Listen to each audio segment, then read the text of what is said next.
My name is Chris Kaycon and I'm the Health and Fitness Science Department Head here at Wake Tech. Unfortunately, with gyms now reopening, a lot of us are still a little uncomfortable going to the gym, so we're trying to make do with what we got at home. So my goal today is to show you a list of 4 stretches and 4 strength movements that you can do at home. These movements are only going to be done for 10 seconds or 10 reps, so it's easily capable to be done every single day. All right, so to start, we're going to start with elbows on a wall overhead stretch. So we're going to go to this wall over here. Your hands and elbows are going to be on the wall. Your elbows are going to be about head height with your feet slightly away from the wall. Next, you're going to lean your head and your chest into the wall, extending through your upper back. What this is going to do, it's called a reverse posture, whereas most of us, if we're sitting and typing on a computer all day, we get this rounding through our upper back. So by going against a wall and extending through our upper back, it's doing the opposite position of where we're currently sitting. And you're going to notice that's going to be a trend through most of these stretches. The second movement is called wall upward dog. What that is similar to the yoga movement, but it's going to be up against a wall. Okay, for this one, your hands are going to be up high, legs further away from the wall, and you're going to actually extend your low back this time. So you're going to have a rounding in your low back, and again, it's going to be a reverse posture of us sitting and typing on a laptop, where a lot of times we round at our lower back. So these stretches should feel pretty good and kind of allow us to stand more upright whenever we're not working. The next stretch is called a wall pec stretch. So you're going to put your hand to your elbow against a wall.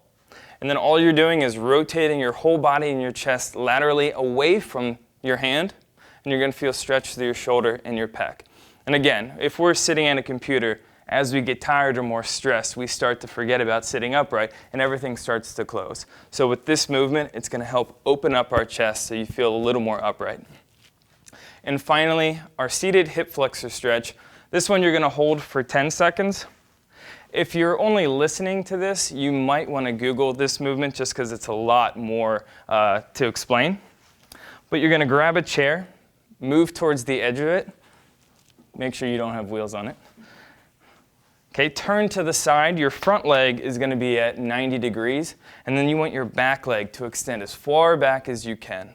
Our goal here is to extend through our hips. So this is where your hip flexor runs. This gets really tight when you're sitting in flexion all day. So our goal is to open that up so that whenever we stand up at the end of the day, we don't just have a ton of stress right here, which is eventually just going to pull us forward, which is what we don't want.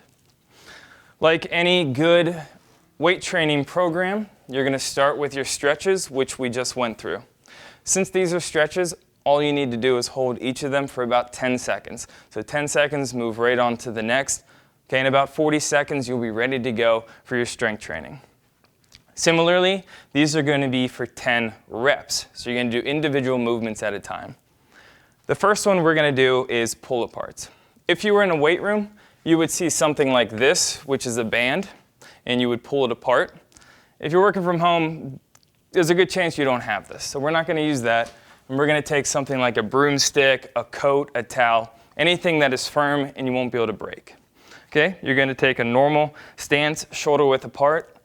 Arms are going to be extended straight out in front of you, and you're just going to pull your hands away from each other, this way and this way. It's kind of like the opposite of a hug.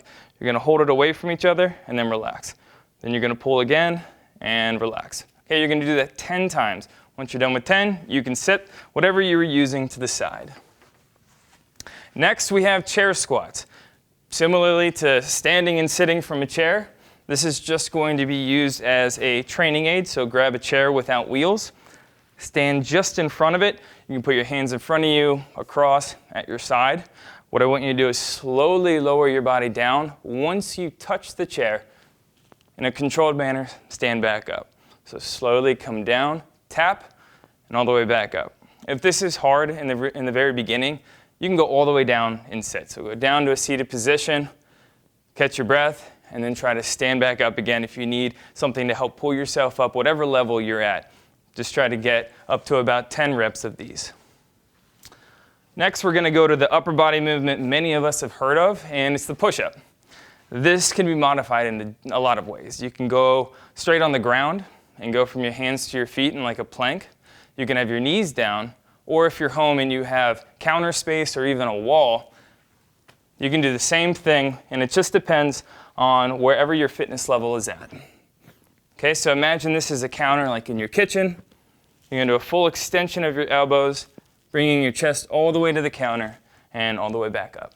And again, for this one, you're going to do 10 reps. Moving on down, we're going to go to a lower body movement of lunges. Lunges can be tricky because it's technically a unilateral movement, which means you're going to probably have to balance. So if a typical lunge is here, standing upright, you're coming down and then straight back up.